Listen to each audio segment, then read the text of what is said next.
और अभी भी सर ने जानकारी दी है, लेकिन हम खुद विशेष इनसे जानकारी हम लेने की कोशिश करेंगे। सर, आज एक बस्तर के लिए जो कुख्यात नक्सली हिडमा है, उसकी जो एक काला अध्याय है, वो सुरक्षा वालों ने आज उसको ढेर कर दिया। कितनी उपलब्धि मानते हैं और क्या कहेंगे सर? आज दिनांक 18 नवंबर नक्सलवादी अभियान के दृष्टिकोण से काफी एक निर्णायक दिन रहा। इस दिनांक को आंध्र प्रदेश और छत्तीसगढ़ के सीमावर्ती अल्लूरी सीताराम राजू जिला में Andhra Pradesh police security forces से माओवादी के बीच में हुई मुठभेड़ में 6 माओवादी कैडर के डेड बॉडी रिकवर किए गए थे। उनमें से एक का पहचान माओवादी cadre central committee member Madvi Hidma, जो पूर्व में PLG बटालियन नंबर 1 का कमांडर भी रहा, उसके नाम से हुआ। एक आतंक का चेहरा है जो संपूर्ण जो बस्तर संभाग के अंतर्गत और सीमावर्ती इलाका में भी जो CPM माओवादी संगठन के लिए एक कुख्यात माओवादी कैडर के रूप में और कई बड़ी बड़ी वारदात में, जिसमें ताड़मेटला इंसिडेंट है, टेकलगुड़ा मुठभेड़ है, मीनपाक घटना, इस प्रकार अनेक बड़ी वारदात में माडवी हिडमा का भूमिका रहा, उसके हाथ रहा।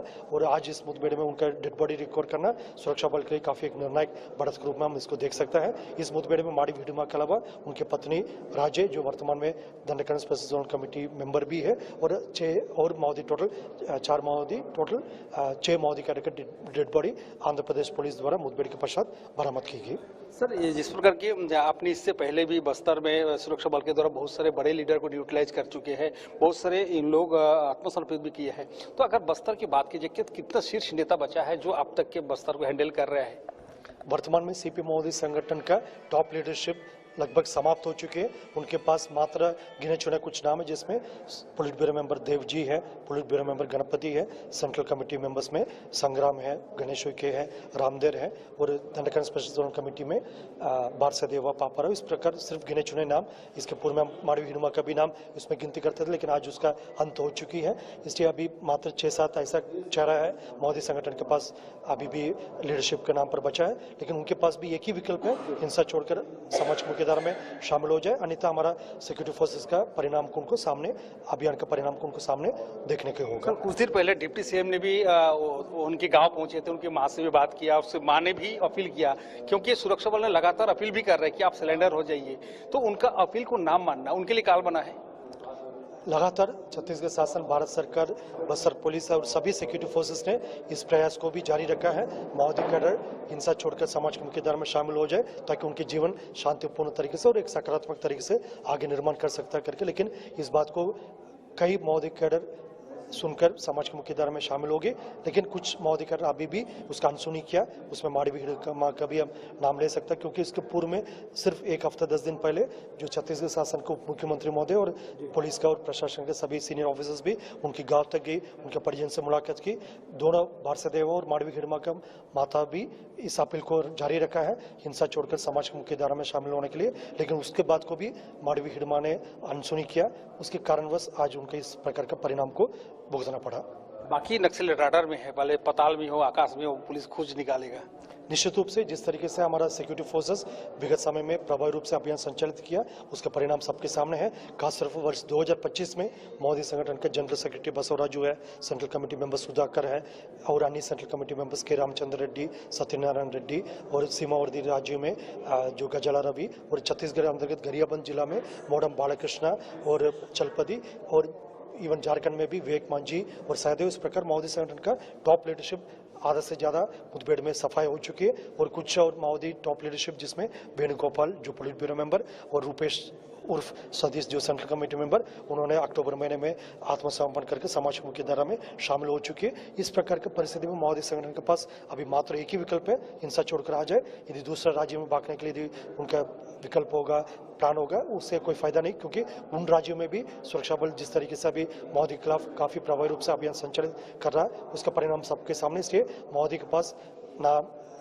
छत्तीसगढ़ में छुपने के लिए कोई जगह है, ना सीमावर्ती राज्य में भी भागने के लिए कोई जगह बचा है। उसके बाद एक ही विकल्प है, हिंसा छोड़कर समाज की मुख्यधारा में शामिल हो जाए, अन्यथा हमारा कार्रवाई का परिणाम उनको भुगतना पड़ जाएगा। सर, ये हिरमा का जो ढेर होने के पीछे यही कारण होगा कि ये छत्तीसगढ़ पुलिस जिस प्रकार दबाव बनाया है, लगातार हर जगह पे सफाया कर रहा है, ये एक परिणाम है कि जो हिरमा भाग रहे थे और उसको मार गिरे। सर, वर्ष 2024 और 2025 में जिस तरीके से हमारा अभियान का परिणाम रहा, इन दोनों साल मिलाकर टोटल 450 से अधिक माओवादी के डेड बॉडी अलग अलग मुठभेड़ में रिकवर की गए थे। अनेक उनके जो आधार क्षेत्र को सुरक्षा बल द्वारा उसका टेक ओवर किया है। उन इलाका में सुरक्षा कैंप स्थापित करके विकास कार्य को भी गति दी गई और क्षेत्र की जनता का भी जो शासन प्रशासन के प्रति उनका जो विश्वास है काफी मजबूत हुआ। इन सब परिस्थिति में माओवादी के पास कोई और शेष इलाका नहीं बचा है, इसे इधर से दूसरे जगह भागने के लिए उनका कोशिश रहा, लेकिन उधर भी उनके पास जो छुपने के लिए कोई स्थान नहीं बचा है। इसलिए माओवादी कैडर के पास अभी आकाश में हो या पाताल में हो, कहीं भी हो, उसको ढूंढ निकलकर प्रभावी रूप से कार्रवाई करने के लिए बस्तर पुलिस, बस्तर के जो स्पेशल फोर्सेस है और अन्य केंद्रीय अर्धसैनिक बल सक्षम है। उसका परिणाम उनको भुगतना पड़ा और उसके का जो आउटकम भी सबके सामने। सुरक्षा बल ने अंतिम किल ठोक दिया सर।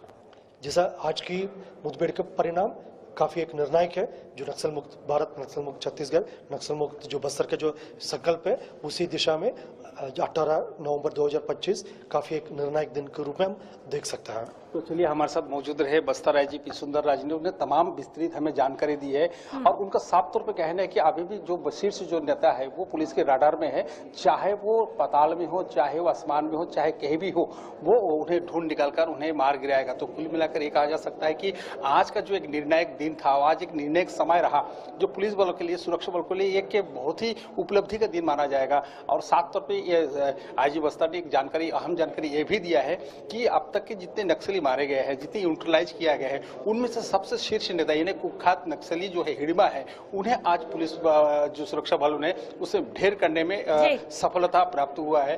और साथ में उनकी जो अब जो डेड बॉडी वहां शव मिला है, तो आईजी का भी कहना है कि उनके जो शव है उन्हें कुछ दिन बाद, अभी जो विवेचना चल रही है, जांच चल रही है, उसके बाद शव को भी इस छत्तीसगढ़ में लाया जा सकता है। तो कुल मिलाकर कहा जा सकता है कि आज का जो दिन है बहुत ही महत्वपूर्ण और सुरक्षा बल के लिए और इतिहास के पन्नों में से लिख लिया जाएगा। ये भी आपसे जान लेंगे जीवानंद देव जी, नक्सल कमांडर को लेकर क्या कुछ अपडेट है, क्या उसकी गिरफ्तारी हो गई है? पीछे चलो जी। देखिए, अभी तक के तो इस प्रकार की कोई जानकारी दिया नहीं, लेकिन जिस तरह के प्रथम स्तर पर जो आईजी बस्तर ने जो बताया है कि 6 नक्सलियों को ने ही ढेर किया है और जो देवा का नाम सामने आ रहा है, वो देवा दरअसल ये हिडिंबा के बॉडीगार्ड है और उन्हें भी ढेर कर चुके हैं। लेकिन कुल मिला के ये जो और भी बात यह है कि बस्तर में जिस तरह से लगातार जो नक्सली अभियान ऑपरेशन चल रहा है, इस ऑपरेशन को देखते हुए जो नक्सली है वो बैकफुट पे है। और ये बताया जा रहा है कि जो हिडिंबा है वो कहीं ना कहीं छत्तीसगढ़ पुलिस के दबाव में आके अपनी छत्तीसगढ़ राज्य को छोड़ रहे थे और ये वजह है कि उसका जो काल है, उनका जो मोबाइल ट्रेस, ये बताया जा रहा है कि हिडिंबा के पास जो मोबाइल रहा है उस मोबाइल को ट्रेस किया गया था। उस ट्रेस के दरमियान ये इस प्रकार की उन्हें लोकेशन लोकेट हुआ है और लोकेट होने के बाद उन्हें सुरक्षा बल के जो जवान हैं उसे मार गिराने के लिए सफलता प्राप्त की है। तो कुल मिला के सारी अगर घटनाक्रम को हम नजर डालें तो ये कहीं ना कहीं छत्तीसगढ़ के पुलिस है जो लगातार जो अंदरूनी क्षेत्र में जो कैंप को खोल रहे हैं और नक्सली को जो साम्राज्य है वो कहीं ना कहीं सिमटते हुए नजर आ रहा है। मिलाकर बेहद महत्वपूर्ण दिन छत्तीसगढ़ के लिए, बड़ी सफलता जवानों को मिली है। बहुत बहुत शुक्रिया जीवन, तमाम जानकारी देने के लिए।